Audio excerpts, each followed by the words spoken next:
Welcome to tonight's podcast with Ryan Sean O'Reilly, David Wilkinson, and Richard Mell. This is There Is No Deodorant in Outer Space.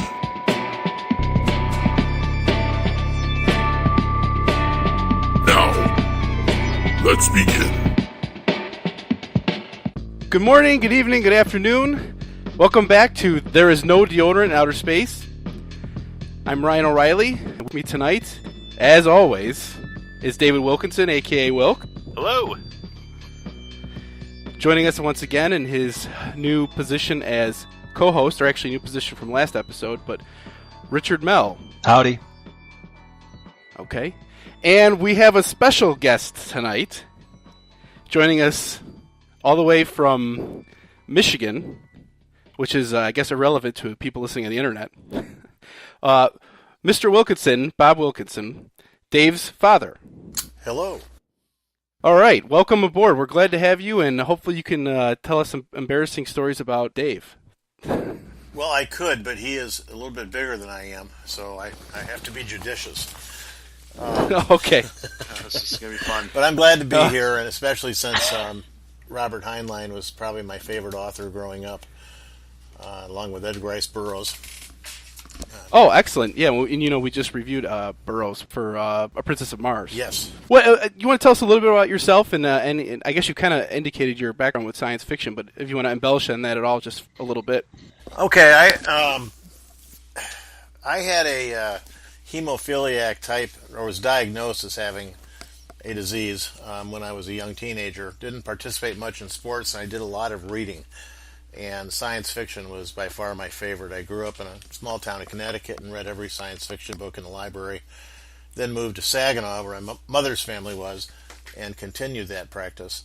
And then I found out that I was able to participate in sports, so reading went down a little bit last 2 years of high school, but science fiction has always been my favorite, and I find myself rereading a lot of the books I read 30, 40 years ago. That's interesting. I think a lot of people can find interesting books when they're convalescent. Yeah, exactly. You get the time to actually read. It's hard in our busy lives. All right, so we're all here tonight to review Starship Troopers by Robert A. Heinlein, and then the movie by Paul Verhoeven, which starred Casper Van Dien, among others. How do you? We will begin. Yeah. What's that? How do you choose the name Casper? How does that happen? I'm gonna have a son. I'm gonna name him Casper. It's just maybe his parents were fans of the cartoon Casper the Friendly Ghost. That cartoon never made sense. It didn't. Every episode, at the beginning, everybody hates him. At the end, he's his friend again. What's happening in between episodes? That's when he does all the interesting stuff. He does all the killing. Yeah. It could be ghost sex. Yeah, probably rape. He's probably a rapist. Or maybe he's picking on those other ghosts that were always tormenting him. Yeah, Casper the Friendly Ghost, Friendly Rapist. It's all Voyeurism. Ghosts. Yeah. Yes. All right, so Rick, you're going to tell us a little bit about Robert Heinlein, a little background on him. Oh, you know what? Before we do that, I'm sorry. Sure. Let's go around with everyone with some real quick rapid-fire opinions on everyone's thoughts on the book. We'll start with you, just real quick. The book was completely different than what I thought it was going to be, and I really enjoyed it. I didn't always agree with the philosophy that it put out, but it actually put out a philosophy, and I kind of thought it put out some balanced arguments. I mean, I think this book was kind of a segue to convince people to join the military and form a certain kind of society. I didn't necessarily agree with that, but I really enjoyed the way that it presented the ideas, and it was way more interesting than I thought it was going to be. It wasn't just a bunch of shoot 'em up. All right. The last book. Okay. Yeah. All right. Okay. 5 sentences. All right. Rick, what about you? I just thought it read like a textbook for the armed services. It introduced, military protocol, the philosophy of duty. It talked more about the do's and the don'ts of military protocol and duty and morals, more than it kind of like progressed the story. The story was kind of a back piece to. Okay, I'll stop you there. All right, that's good. We got a flavor for you, Mr. Wilkinson. Just a couple sentences on your initial thoughts. Well, first of all, I read the book twice. The first time about 50 years ago. So reading it the second time was completely different as I remembered it. And I don't see it as much as an advertisement or promoting the military as much as how he saw it and trying to make sense of a future society. Oh, okay, all right. Maybe we'll actually have some controversy. I will say that I felt that this book and movie was basically Full Metal Jacket with bugs minus the bugs. That's pretty much my take on this. All right, Rick, now we'll go to you, and why don't you give us a little background about Robert Heinlein, who he was, what he was all about, how he came to write this fantastic piece that we're reviewing tonight. So, yeah, he came to write this fantastic piece as sort of a rebuttal to the liberal demand of Eisenhower to stop nuclear war testing. He thought that this book would completely enrage the liberals, and I think to a point he was successful from whomever kind of paid attention to his story. But he was actually quoted as saying, he wanted to enrage the leftists out there in the United States, which kind of leads me to his political background, which is extremely interesting. He grew up in the Bible Belt, Missouri. I think his dad was an accountant or something like that. Didn't really matter. I don't think it had a really large inspiration on his trajectory. But so he grew up in the Bible Belt. I think he was just kind of going with that. He joined the Navy, and he was in the Navy from 1929 to 1933. He was released because he had tuberculosis. He wasn't able to serve because of his health. And now this is just like I'm sorry to interrupt you. This is just like our last author, Burroughs. He also had an illness that got him out of service at some point, didn't he? No, Burroughs. He served, I think during World War II as well. He had a heart condition. Did he? And then I think he was out. But go ahead. Continue. He actually died of a broken heart, I believe. Oh, that's what it was, and that's why he wrote Tarzan. All right, Rick, continue. Sure. Anyway, he served on a very advanced piece of weaponry for his time. It was the USS Lexington, and he worked in the communications and signals department, which kind of lends itself to, I think, him sort of being on the cutting edge of science fiction and sort of engineering and scientific plausibility in his writings. Wasn't his education, was it physics? And he had a degree in physics and something else? He went back to school after his service to study math and physics. So he's had a formal education in that. I think he went to, somewhere in California for that education. But anyway, he had 3 wives. Well, before I get on to the wives, no. At once. He wasn't polygamous, but was he against polygamy? He was very liberal to start off with. When he left the service and after World War I, he actually campaigned for Upton Sinclair, who is a socialist, while he ran for California governor. Well, to be fair, too, we can advise our listeners, he's no longer a socialist. He's dead. Now that's his status. Correct. He is deceased. Well, okay. Correct. Okay. It's just interesting that he ran that campaign, which was kind of completely left of center, and while he was alive. Correct. Sorry. Go on. Okay. He also wrote most of his books while he was alive. That's true.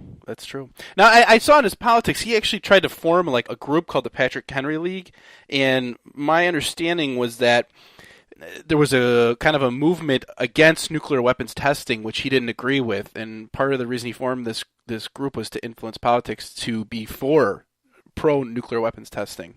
Right. So he had some, and I think didn't he have some failed attempts in politics? Yeah, he ran for state senate, I believe, lost in California. But after Sinclair's campaign flopped, he was just kind of trying to find himself. And I want to point out that he did have a military background, Heinlein did, but he actually never served any active duty. Isn't that correct, Rick? No, he never served in the active duty, not during World War II, but he actually was an aeronautical engineer for the Navy. And he actually recruited Isaac Asimov while he was out doing his engineering, which is interesting. He had a personal relationship with another one of the great science fiction writers. So Okay. I think I can move on to his marriage situations. So he was a liberal for his first and second marriage, and then when he married his third wife. Hey, Rick, Go ahead. quick, before you do Yeah. that, I not to get too off topic, but when you said he was for nuclear testing and during this time, was the debate over nuclear testing kind of similar to, like, let's say, stem cells? Was it just people that were anti-science, or was it this? I mean, what was that like? I can't imagine people being against the development of nuclear technology just because the science behind it. I mean, it has many benefits besides killing everyone. I would think that people. It was kind of hard for me to believe there'd be a lot of protest against nuclear weapons back then. Why would you have thought of it?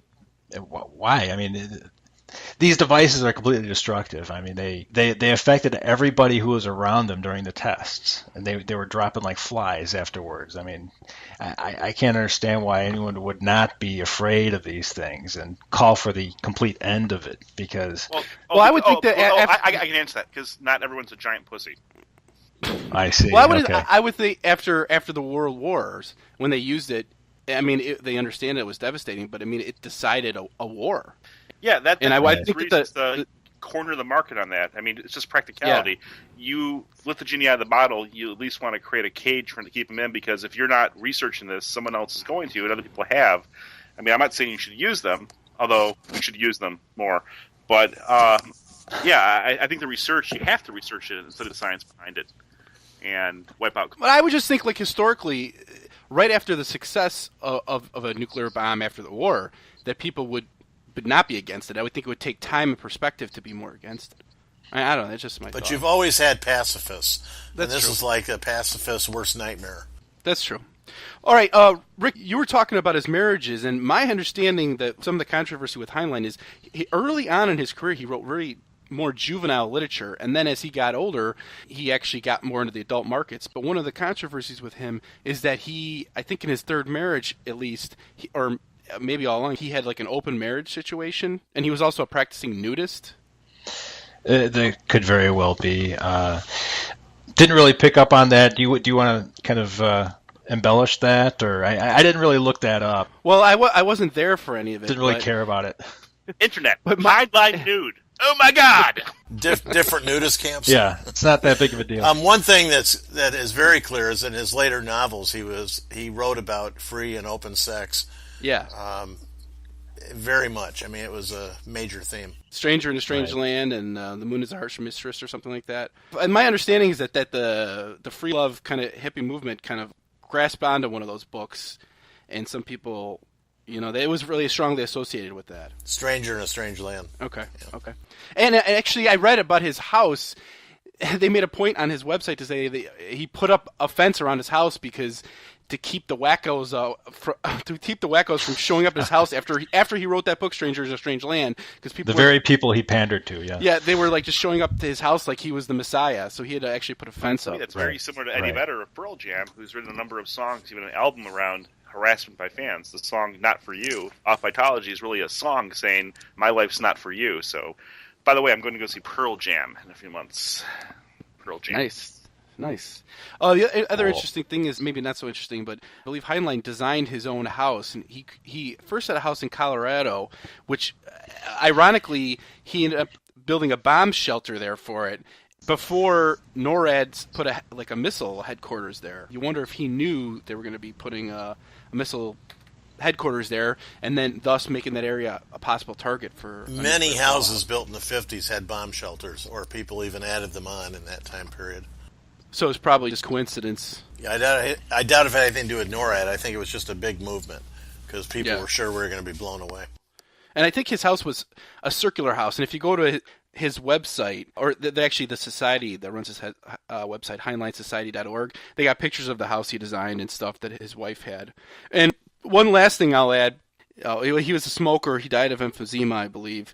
But I guess he didn't have any children, and his last wife, I think, set up an endowment or something, so that the money from his books now goes to advance commercial space exploration, which is kind of cool. To be fair, if I had a chance to set up an endowment, I'd find some organization called WELL, so it could be the WELL Endowment. That's a deep thought. Thank you. All right. And does anyone else have anything to add about Heinlein and his life? Yeah, I think he had such an infatuation with nuclear weapons, and he had such inside information with the military-industrial complex. He decided to build his bomb shelter before NORAD went in, just so that he could be in the bomb shelter when NORAD was bombed, and then come out of it during the nuclear fallout to just sort of embellish his wildest fantasies. Are you guys aware of his book Farnham's Freehold? No. Real quickly, the basic theory is there's an atomic war, nuclear war, and of course all the countries are in the northern hemisphere. So the northern hemisphere basically wiped itself out, leading the survivors in the southern hemisphere, and 90% of those are black. And so you had a society of, black people. And that's really all I remember. I just thought it was a fantastic story. It's an interesting concept. Interesting. All right. Well, if no one else has anything to add about him, Rick, we'll just go back to you, and if you could just give us a real quick. Yeah, let me just finish up. This guy was completely at odds with himself. He went from being a flaming liberal to a hardcore Republican and conservative. So, after he campaigned for Upton Sinclair, he campaigned for Barry Goldwater, and I think he dedicated the entire rest of his life to the conservative movement, which he was a huge part of and a very influential mind in, I think, the trajectory of, where we are now. But yet he was living this free love kind of marriage. Barry Goldwater is nothing like the conservative movement, which is just he's not a collaboration neocon, of right. complete douchebags right now. I mean, Correct. come on, the Tea Party. I mean, Barry Goldwater had some interesting thoughts. He was very libertarian, maybe a maniac, maybe not, but he had an actual concrete philosophy. Libertarian is ultra conservative, no government, no spending. Well, his books up until his death in '88 were not. They were conservative. not. Okay. His writing. Yeah, I think Rick, you kind of had it right when you said he was sort of conflicted. I don't know that he. I know Asimov made a comment about how his third wife influenced him, and he said he actually said they were both flaming liberals. So I don't know that he became more conservative. I think he kind of was just a dynamic guy, which is different. Line between there's a very fine line between a flaming liberal and a libertarian. I think they have a lot of the concepts are the same, where they believe in free will, and I think to be a true libertarian, you believe that mankind has a benevolent spirit, that there's a greater good that comes out of all of us. The government doesn't have to harness. Whereas I think liberals believe that we have to harness our efforts together, and the modern political movements are just a bastardization of both those beliefs. There's not really a representation of a true historical liberal or conservative context. It's just, like I said, it's just a parade of douches with their hands in various people's pockets making money for oil companies. I mean, they're all terrible, and we're all going to die at their feet. It's just a mess. Let's not get destroyed by the douchebags. Yeah, it's a hell of a way to go. Okay. All right, Rick, let's move along. Give us a Yes. quick, brief synopsis, which I know you can do, about this book. The book is basically about another time in the future where it begins with the main character, Johnny Rico. Johnny is not good at math, and I think he's just kind of confused in general. He decides to follow his friend into the service just because he kind of tagged along with him his whole life. But his friend gets into the intelligence, and Johnny ends up as sort of like a space marine. They call it mobile infantry, and it's all about him sort of progressing through the system and learning the values of the military and the service, and learning how basically just to kind of progress through that. And, in the background, there's a lot of conflict going on across the solar system, which includes skinnies, which resemble Martians, and these bug creatures who almost represent like this communist regime where, all the bugs really cannot think for themselves. It's like they're pretty much numb to pain, and basically they only take orders from the mother brain or the queen, and that's about it. The book ends in a big battle with the bugs where they kind of win the battle, And it ends in a battle, but the war is not over. Well, yeah, the battle was won, but the war was not over. Correct. Yeah, Okay. they'd captured a brain, and then they could figure out how they think and how to attack Yeah. them. Right. All right, so that's a pretty good synopsis of the book. We'll go with that. Now, I had a Let's- question. Yeah, Is it sure, pretty sure. obvious to everybody else, but the bugs in the book are symbolic of Puerto Ricans, right? That wasn't obvious to me. I do think that Heinlein is, we get I this in saw a older West Side books Story where for this thing. we get this in older books where people accuse the authors of being racist, and they try to say that the bugs were supposed to be some minority. But Really? I was saw West some. Side Story thing there. No, I thought they were clearly communists, and they were literally in a commune. They had a group think. It was clearly an analogy for communists. I mean, But Puerto Ricans, I guess. Communist Puerto Ricans, I don't know. I thought that was pretty clear. The thing to me is they're just bugs. He just went to bugs, and if you look at typical ant colonies, I mean that's how they run. So And that's what he kept on calling them. I mean, they kept on comparing these bugs to ants, and ants are the prototypical communist society. They're ideal. They run well. Ants run well. It works. yeah, so I don't know if he was. Maybe he was doing it to make a political point, or maybe he just was trying to find an alien species, and he decided to go with insects and put that theme for basically for world building purposes. No, I think the conflict there was basically, you got two species of living things, and it's basically a matter of the strong shall survive, and the whole idea of evolution. If you're weak, then you need to go away forever, be extinct. We will make you extinct because you're trying to share the same space as us, and we can't put up with that. It's harsh, but do you think that's inaccurate? When you look at the world that we live in, we talked about Native Americans in last month's podcast. You look at the effects that colonizations had in Africa and South America, where literally there's been genocides that were done hundreds of years ago where whole peoples have been wiped out. And really, whether it's intentional or not, people get wiped out if they're not up to speed. Why would it be intentional? Well, it's not like they came here with the intention of wiping out, entire groups or tribes in South America or Africa. Or Oh, they're just antisocial. They don't know how to relate, so they end up. Wait, what are you guys talking about? What are you guys talking about? About colonization, how literally entire races of people have been wiped out.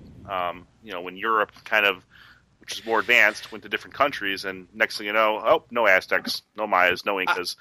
A lot of that was disease, Right. that they brought with them. That they were, that killed them off. I feel like this book doesn't really have that. I feel like he sticks with a real basic premise that nature sort of works in survival of the fittest, and that's basically the book, for one thing, they don't try to understand the bugs until maybe the very end. They're saying they want to get a brain bug to maybe communicate with them, but the book spends almost no time trying to understand the bug society or the bug culture, and I feel like it's just basically like he almost says, I think at one point, the bugs are doing what they're supposed to do. They're trying to just be the species that survives, and we got to be the species that tries to survive as well. And basically, nature's going to sort out who's going to be the victor, and that's almost like that's life on Earth.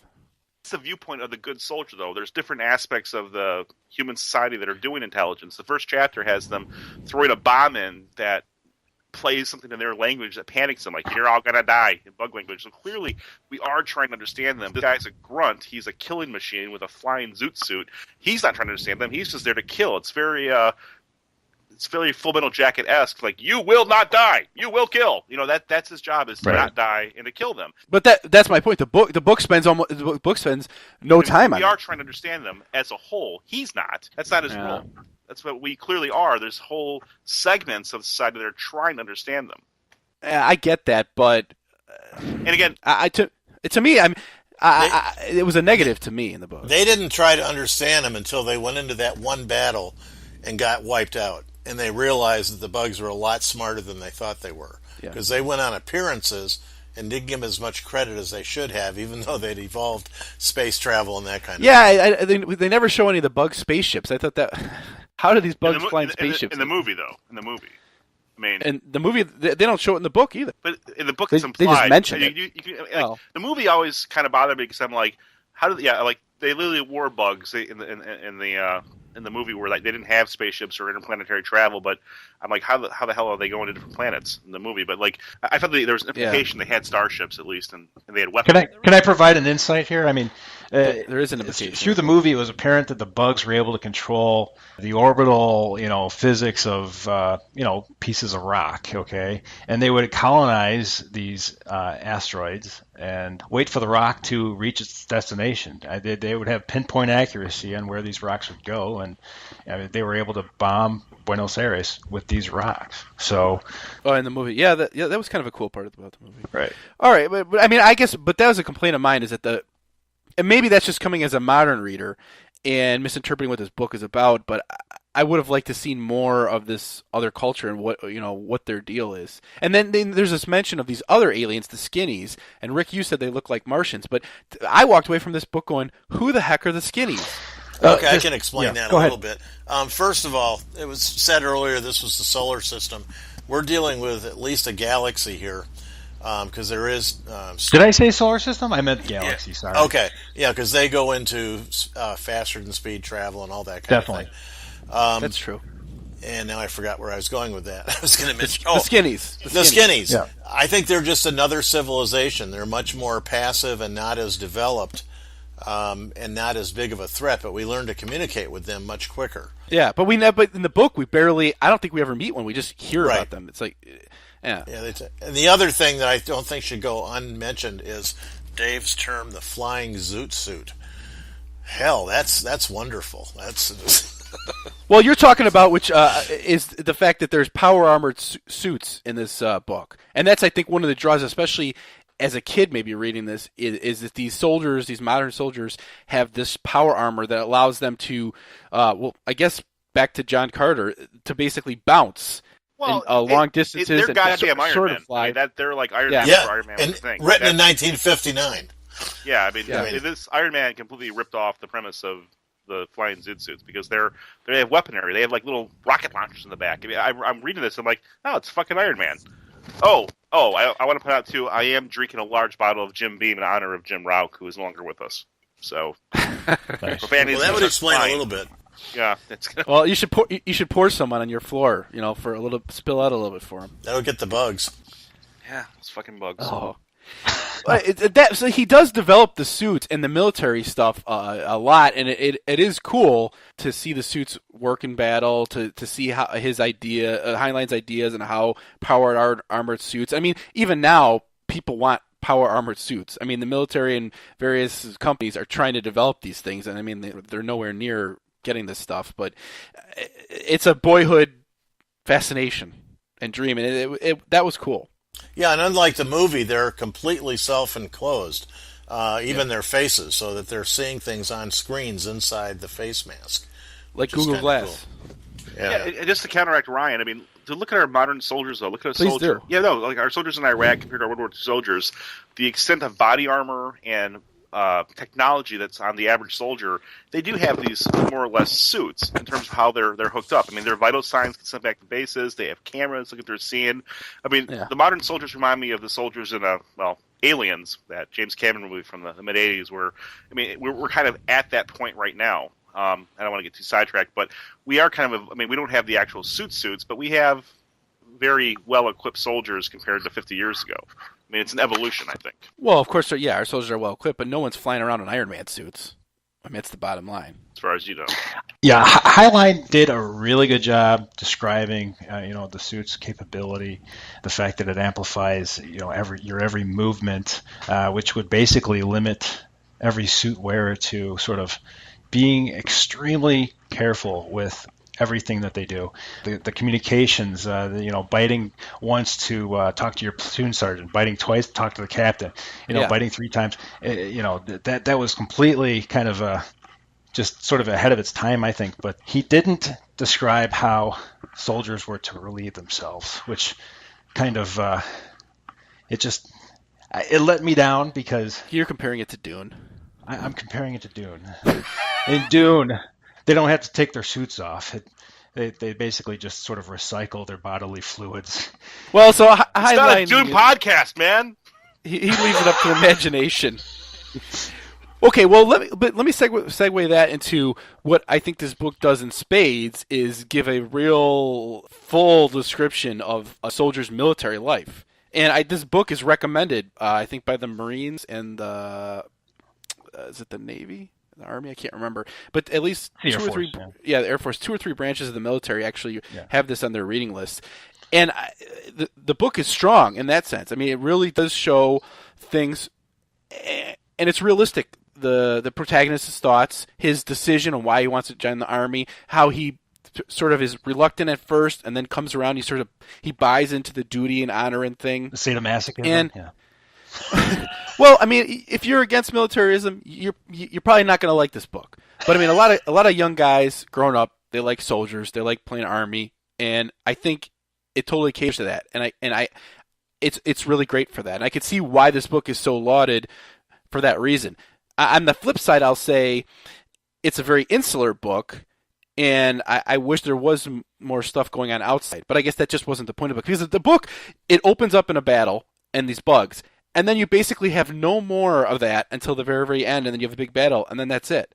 And to me, I went into this with the wrong mindset because I kept thinking, alien bug war, I want some bugs, but then I just kept getting more military stuff. And another negative thing I'll say is that there's not a lot of internal conflicts with him. There's maybe in his mind there's internal conflicts, but he doesn't have a lot preventing him progressing through the military ranks.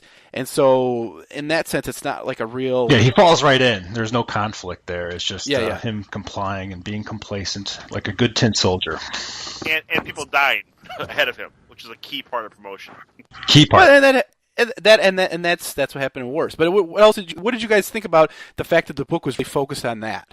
I was pleasantly surprised. I thought it was a lot more cerebral than I thought. After reading John Carter, which was pretty much very action, very serial, novel type thing, this was I liked it. I felt it was very engaging. I didn't agree with all the sentiments, but I liked the idea that he was articulating them in a way that, I don't know, made you think. And you could, I felt like, and maybe Rick you'll disagree, but it was not unbelievable that a character would have these thoughts and go through this. I would think a lot of people do.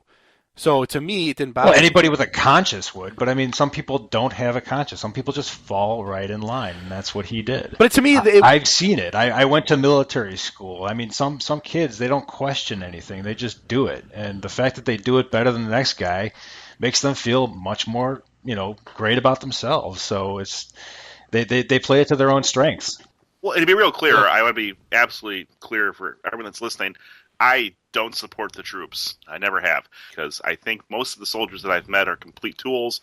George is an exception, but he left the Army. And I really feel like the majority of our military needs could be handled by a very elite, intelligent force and nuclear weapons, and that we just keep putting people in there to fight for large companies that we don't really need for wars we don't need to fight.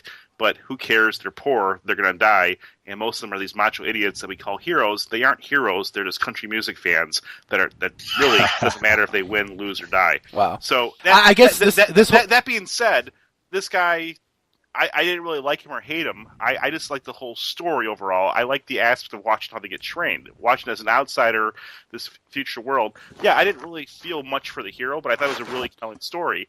And I think in almost any action movie, it's not like I'm like, oh, this guy is the guy I want to hang out with. It's like, this is a good story to watch. Thank God it's not me. I mean, if you watch like Die Hard, do you want to be John McClane, or are you kind of happy you're sitting on the couch watching John McClane?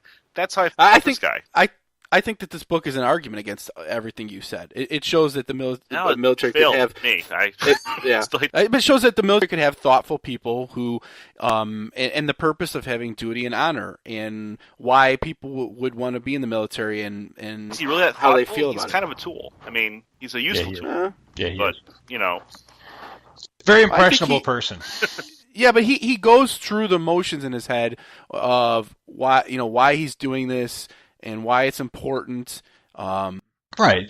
Let's go into another aspect which is pretty controversial in the book, and franchise voting. And the story says, in order to earn the right to vote in this futuristic society, is that you have to enter federal service. And I think it might be a little unclear if that means you have to be in the military or you can take a non-military role. But the point is, you can't run for office and you can't vote unless you do federal service for 2 years, and you cannot run for office or vote while you're in your service. You have to. So basically, only veterans can make these decisions. And I guess the thought is those people have earned that right. And anyone can do it. You can join the service. It doesn't matter who you are, and they will guarantee you to be able to do service. And they also, the way the Army is set up, it's a voluntary Army, which he wrote during the time of that the draft was in place, which I think some people disagreed with. But the Army actually discourages you to join, and they're constantly trying to encourage you just to quit, give up. And one of the main points is when he goes to the recruiter is an amputee, and he basically kind of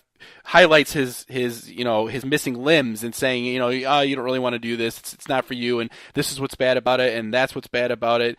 But yet, and I think they say that only like 10% of the people actually like make it through and become successful soldiers. The rest will quit or die. And this is the part that really upset me about the book, because it's almost like he's, a Southerner trying to prevent certain classes of people from voting, and it really restricts the voting, which restricts what can be done in the country. Yeah. It's almost like we don't want free thought. Yeah. Because if only military people can vote, or ex-military veterans, whatever, that's a very slanted point of view.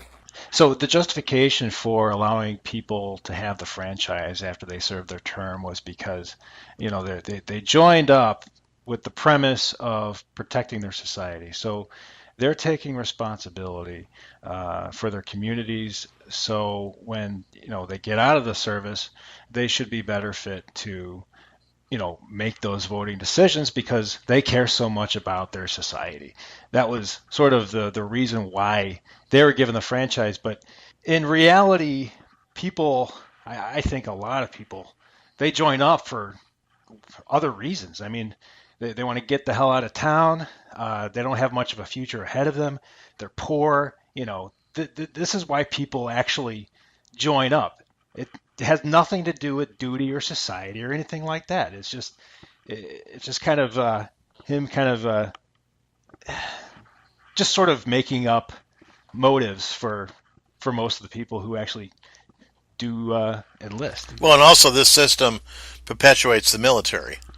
They're not going to have to worry about government cutting military spending and those kind of arguments. Without a doubt.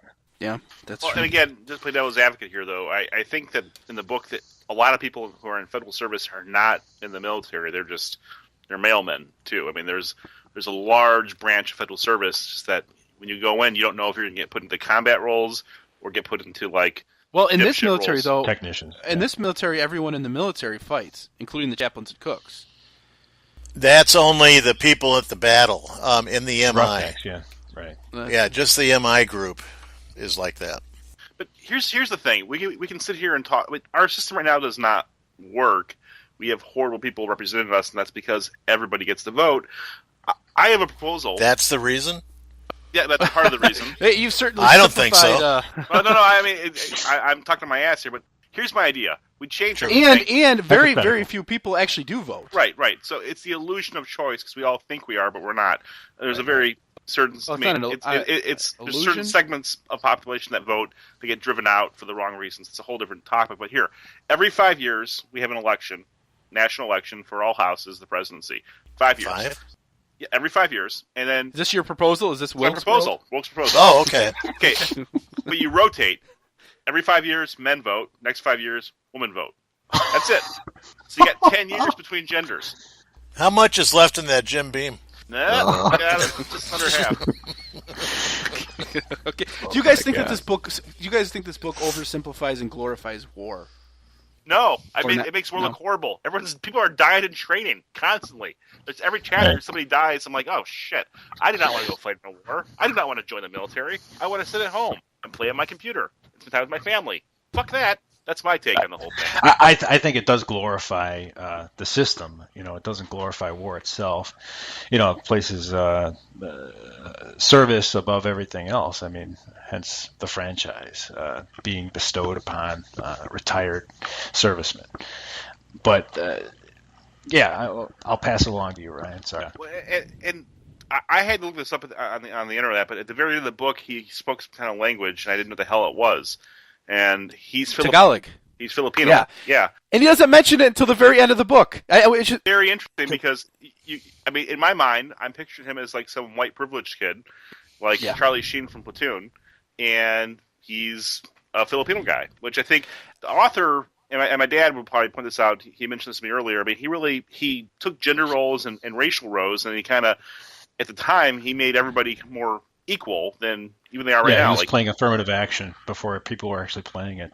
Well, women are in this military. I kind of think he didn't mention that the character was Filipino to them because of publishing reasons. I would think that maybe it would have been Maybe, but it was effective though. It's like, oh, this is not a white guy, and you just kind of assume it's like he's a white guy the whole time. Like, oh, well. And this is consistent in his writing, so you don't find out about color, if at all, until later in the character's development. Yeah, he did some other books, right? Oh, hey, Dad, we should get together and watch Layer Cake sometime. It's a great movie. I'm not going to say why, but this whole conversation reminds me of that great ending, Layer Cake. Okay. And don't forget to pick up some eggs and milk at the grocery store. No. Have you seen Layer Cake? You got to watch it. It's great. It's got the guy that plays James Bond right now. It's a very cerebral movie. It's fantastic. You should. It's in many layers. Layer Cake. The last thing to say about the book that I want to bring up is that there's corporal punishment. When people get in trouble, they get publicly flogged. One of the the soldiers goes AWOL and kills a baby. You can't think of a more despicable thing. And interestingly enough, the military won't let the civilians punish him. They're like, no, this is our soldier. So they bring him back and they hang him. For those of us that are lawyers, that's pretty common, though. I mean, they do have jurisdiction. That made sense to me from a legal standpoint. Yeah, that was crazy. But what about the corporal punishment? I love it because we were just starting to enter a time when parents were getting more and more lax, and schools were starting to get rid of corporal punishment. And I don't know how much that happened by 1959, but it was almost prophetic because he's obviously for it, basically saying that without it, people get too soft. And now we're seeing in a lot of situations where my dad is a lifelong educator, so I want to throw that out there. You are. So you were never flogged, Wilk. No, I never committed any crimes. I was paddled. Well, what's the statute of limitations on this? Okay, but I sent you guys a link. Hey, he's alive, isn't he? He's alive. That's enough. That's all. But there have been studies done. I was just curious. In modern society, I mean, there's a price you pay, but if you actually use corporal punishment to punish people for crimes, it lessens crimes. I mean, but then you're like, is that the kind of world you want to live in? Like Singapore, Iran. He really does go into the philosophy behind it. I mean, he does try and justify corporal punishment. He encourages everyone to use corporal punishment on their babies. You know, I wonder. Goes from there. Do you think that this book came out after that Dr. Spock book where it becomes recommended to not use corporal punishment on kids? But guys, fuck babies. What if we took a shoplifter and we whipped them in the public square? People would watch that. There'd be less shoplifting. Is that debatable? I think it is. Yeah. Well, countries still do that today. Well, and I'll just say as an educator that even the threat of corporal punishment was a deterrent. The problem in education was that too many people went too far. Because punishment wasn't harsh enough. They didn't use it wisely. I got you. I'm all for corporal punishment. There's very few people you can trust to do it correctly. I remember in high school, probably the last corporal punishment that happened in my school or whatever, there was a teacher there that had actually taught my father. So he was part of the old guard. And I went to an all-boys school, and it was like the passing period, and he had a guest lecturer in there, and it was a woman. And if there was any kind of woman in a class, it barely mattered what she looked like. You know, the guys went crazy, and as we were passing by, some kid like whistled or something in the classroom, and the teacher was standing outside, and the kid didn't realize it, like while the passing was going on, and he just grabbed the kid by the shirt and threw him against a locker, and was just like, "Let's act like gentlemen." I remember the kid's face was like, "Oh," and it was kind of cool. Right. I thought. I mean, and that was it, and then nothing else happened, but. I've seen incidents like that. Yeah, there's got to be a process. It can't be impulsive like that, or else you'll just totally screw somebody up for the rest of their lives. You know, I mean, and in the military, there was a process. It was very well spelled out. Right. So, in a sense, his corporal punishment was not random. It was very logical. You do this, you get this. Deliberate. Yeah. Right. Yeah. Right. Okay. All right. Well, then let's get right to the movie since we're running long on time here. Wilk. Start us off. The movie was directed by Paul Verhoeven. He was a director. Give us a quick background on him and who he was and became involved. Paul Verhoeven legitimately is. I don't want to use the phrase hero, but he's somebody that I've always admired his work and his movies that are relevant in American society. I think he created one of the finest trilogies of just perfect movies in the 80s and 90s. He did RoboCop, which, if you don't like it, you don't understand it. He did Total Recall, which is probably the best Schwarzenegger movie. Also, Philip K. Dick, another Philip K. Dick story. And Starship Troopers, which I think is a subversive masterpiece. And it's getting a lot more credit now than it did when it came out. But I agree. Yeah, his background, he likes sex and violence, and he's Dutch. So he's a guy I would like to have over for dinner. Him and John Waters and Bill Maher, and just see what happens. But he was very notorious in his homeland for making these. You know how in European countries the national networks they promote national movies. You know, Canada does that. America's the only place where the movie before they go on TV cinema that's made by the people in the country and it gets broadcast on their televisions. He was very popular in the Netherlands where he's from, and he made some very risky, very erotic movies. And also very violent movies. Short films, student films, longer films. They're all foreign. I haven't seen any of them. He basically came here, and I don't know how he landed RoboCop, but RoboCop, in my mind, is a masterpiece, which is also pretty subversive. It's got a lot of satire. And if you watch RoboCop, it has these news segments that are very similar, but accentuated in Starship Troopers, where, it's these smiling, Republican, shiny teeth people telling you horrible things and then encouraging you to buy a product. That to me is RoboCop in a nutshell, and he all of his movies, the RoboCop, the Total Recall, and Starship Troopers, are now being remade, and they're becoming these big, shiny, expensive turds that people don't want to go see. They remade RoboCop, they remade Total Recall, and they're actually remaking Starship Troopers. The first two remakes were just god awful. Okay, that being said, this guy's got a sense of humor. He was the first director to accept a Razzie in person. The second being Tom Green. And what's he for? What is that? that? For Showgirls. Oh, the Razzie Award. He made Showgirls, which the guy. Well, what's a Razzie Award? A Razzie Award is given to the worst movies of the year, and at the same time as the Academy Awards. They award, worst actress, worst movie, and he made Showgirls, which deserved it. But you give me. He also made Basic Instinct, I believe. And Basic Instinct, which was a very popular erotic thriller. I don't list that as one of the three that I really like. It's hard to. I accept it. It's not a movie that I want to see, but it's got Sharon Stone naked and killing people, which, I don't know. It's we're glad that you can accept that. Yeah, but it's not RoboCop. RoboCop is just fantastic.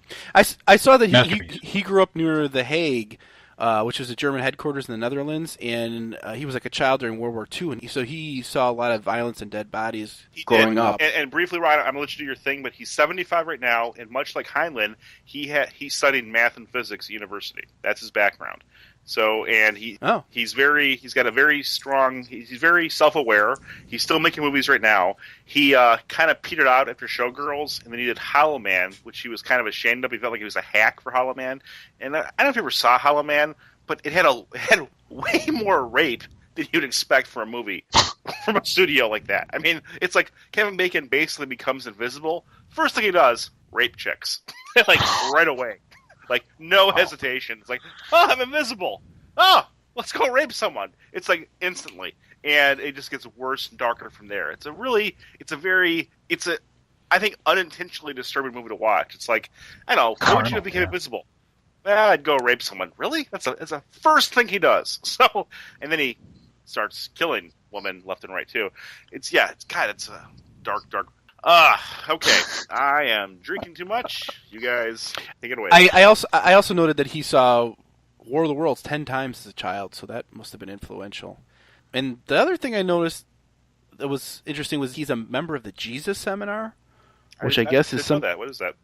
It's some kind of, I guess, group that met for a certain time period. I think they're defunct now, where they focused on a human and historical Jesus and like sort of a heaven and earth viewpoint. Oh, like Thomas Jefferson. He had the Jefferson Bible where he took all the supernatural bullshit and just kept the philosophy in. Yeah, I guess. That's kind of interesting. Thomas Jefferson was big in that kind of shit too. Yeah, that's all I have to know about him. Does anyone else have anything to add about Verhoeven? I love RoboCop. Yeah, I think he's a genius. He's good at what he does. It's interesting. He has all those, great movies, and then yet he's still got a Razzie for. And he deserved. Have you seen Showgirls? He deserved it. But the thing is, he probably had fun making it. I mean, I would. Oh yeah. Yeah. Nothing wrong with a little gratuitous sex. Okay. Hey, your shirt's on. This is Showgirls. Take it off. Okay, here we go. All right, let's get into the movie. Will, give us a quick synopsis of the movie, just the major difference between the movie. Bugs attack Earth. Holy shit. Let's go attack them. Holy shit, they're attacking us back. Holy shit, we need to attack them more. Holy shit, there's some tits. Holy shit, we got a brain bug. The end. Let's bounce. The movie is ultra violent, ultra sex, ultra parody, and the parody, it got bad reviews when it first came out from idiots. I saw it in the theater, actually, with my dad and my brothers, and I loved it, and I've seen it many times since then, and I appreciate it more every time. I like the satire. I like the newsreels. I like the violence. I like everything about that movie. I think it's great. And again, doesn't make me want to join the military. It makes me want to press a button that sends a nuclear weapon to kill bugs. That's what I get out of most military movies. Like, I want to be the guy that presses the button that incinerates everything that I want dead. Problem solved. What I read was that this was actually came from an unrelated script that was called, I think, Bug Hunt at Outpost 9. And like Hollywood does, when they have an unknown script, they found something that matched it and then changed their script to fit the Starship Troopers thing. And supposedly Verhoeven only partially read the novel, and he complained that he got bored and depressed reading it, and I don't even think he finished it. So this is once again where they just kind of later adapted something to an existing work just for marketing purposes. It's not a faithful adaptation for sure. I mean, it's a good movie though in its own right. I think that's. I think it was good that they focused more on the bugs, because that was my complaint with the book. But would you have that complaint with the book if you hadn't seen the movie? The movie's more or less iconic. It spurred 3 sequels, all of which are on Netflix, and all of which are terrible. The original was not on Netflix, which is really annoying. But yeah, I mean, it's iconic because there's so much action and bug killing and bug death in that movie. And one of the things that they changed for sure was that they added like a love story for the protagonist, where his friend growing up, this girl, he's in love with her, and I guess they're kind of dating, but then they go to different branches of the military, and there's some other girl who likes him and is always trying to go after him, who ends up being with him in the same branch. And then, of course, his old girlfriend falls in love with someone new, but then conveniently, the other boyfriend and the other girlfriend get killed off so they can be together forever in love. And none of this, of course, is in the book. Right. In fact, the strongest sexual innuendos in the book is that he imagines kissing somebody. Yeah. And the men and women are not together at all fighting. Only the male officers could have meals with the female officers of the spaceships. That's true. And they were all very formal, too. Of course, this is much more interesting if you're making a movie. So. Yeah. Right. They had co-ed showers in the movie. That was one of the selling points. Exactly. And they also changed the races of the characters. They do make the character white in the movie. Well, he could be Argentinian. I mean, there's a lot of German in Argentina. Oh, is that what you read into it when we watched? He's about as Argentinian as Johnny Football. Well, there's a lot of migrants from Germany. So when you were watching that movie, you were thinking, oh, this is a nice, fine, young Argentinian boy doing his duty? He could pass for an Argentinian. There are blonde Argentinians. I don't think it was clear that he was Argentinian. I think they whitewashed over it. That's typical Hollywood. What the fuck is going on? I think we'll wrap it up here. So my take on the movie before we end, I think it really pandered to the left and the right. The left because it resembled that movie with the puppets. What was that called? What was America? Team America. Team America. Because it made fun of the entire military culture with these just imbeciles who were the main characters. And but at the same time, it backed it up though too. Oh, got it. It sexed up the military too. And for all the imbeciles out in real life watching the movie who have no idea what the hell's going on, it's a great propaganda tool because it sexes up the military. Shit, I'll join the military. I'll jump in a shower with females and shit. I would love to be encouraged to have sex with. What's that? You're a married man. Of course I am. I'm describing the hypothetical person out there, but sex in the shower, hypothetical person in the military, fucking bastard. It satisfies the liberals because, and this is this is well known that big fans of Heinlein did not like the movie because the movie set up the environment like it was a fascist sort of system going on, which some of the soldiers, which Heinlein he takes inspiration from the Nazi uniforms. Verhoeven they designed the uniforms for the movie off of like Nazi uniforms, which I think is just genius. It sort of it thumbs its nose at pretty much what I thought was Heinlein's kind of drawback with his book and his sort of infrastructure on his book. Bob, what about you? Thoughts about the movie? I enjoyed the movie, and you just have to forget that it was written by Heinlein, sort of like the Jason Bourne series. If you read the books first, it's hard to like the movies because there's no similarity. But I think the movie's still enjoyable, and it bothered me. The thing that bothered me the most was the spacesuits, that they didn't have faces, that kind of thing. And I understand why it's a movie, and you want to see it, pretty blue eyes and all that kind of thing. But to me, that was totally unrealistic. Well, if they had spacesuits, they could cover up those ugly brown eyes. All right, let's just sum up our thoughts about the book and movie. Wilk, your final thoughts. Unfair to the people of Puerto Rico, but overall a pretty good book. Okay.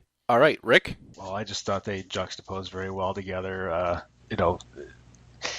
I don't know. I guess you really can't read too much into Heinlein because he's kind of like an enigmatic fellow, but for that moment while he was writing that book, he was a complete Nazi fascist. And the movie really sort of brought that out, and you loved it, and I loved it. Yeah. Okay. All right, Bob. What about you? I really enjoyed the book. I disagreed with his whole voting thing. That upset me because as school teachers, doctors, lawyers, they also make a difference, and they contribute something to society, and they should have something to say about it. So I'm not sure. Anyway, I never saw that in his later writings, which was interesting. But I enjoyed the book, and I enjoyed the movie, too, for different reasons. But the movie was fun. Yeah, I'll say don't watch the movie first because that skewed. No. There's a lot of bugs in the movie, and that skewed me for the book because I kept looking for the bugs which weren't there.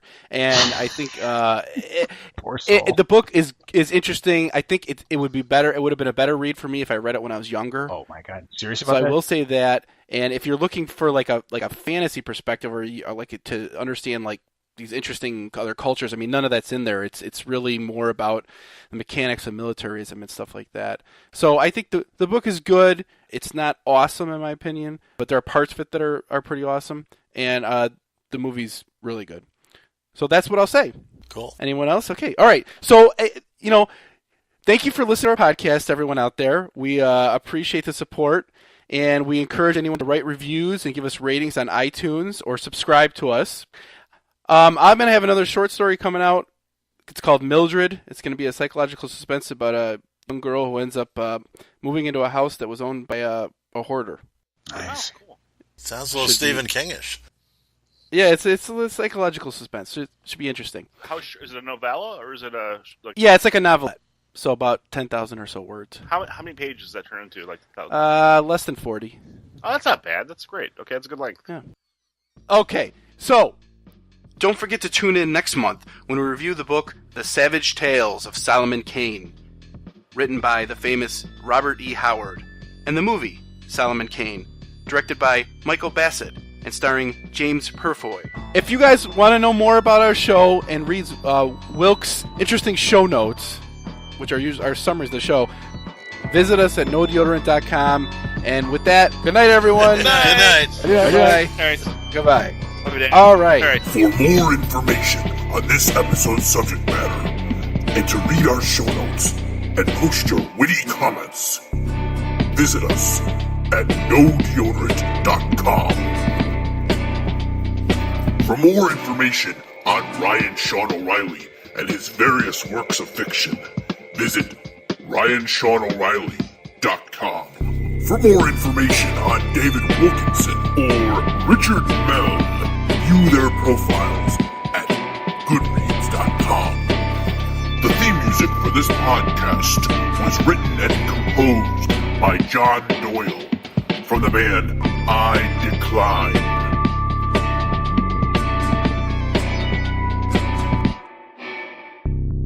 Thank you for listening to our podcast. We hope you've learned a lot. Oh, and always remember one thing. There is no deodorant in outer space.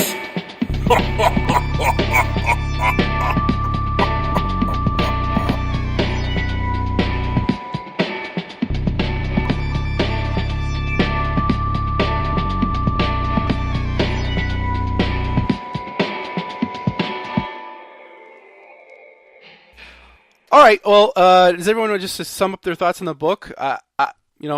There is a movie too, final we should probably thoughts? get into. Yeah. So. Oh yeah, we're kind of overdue on that.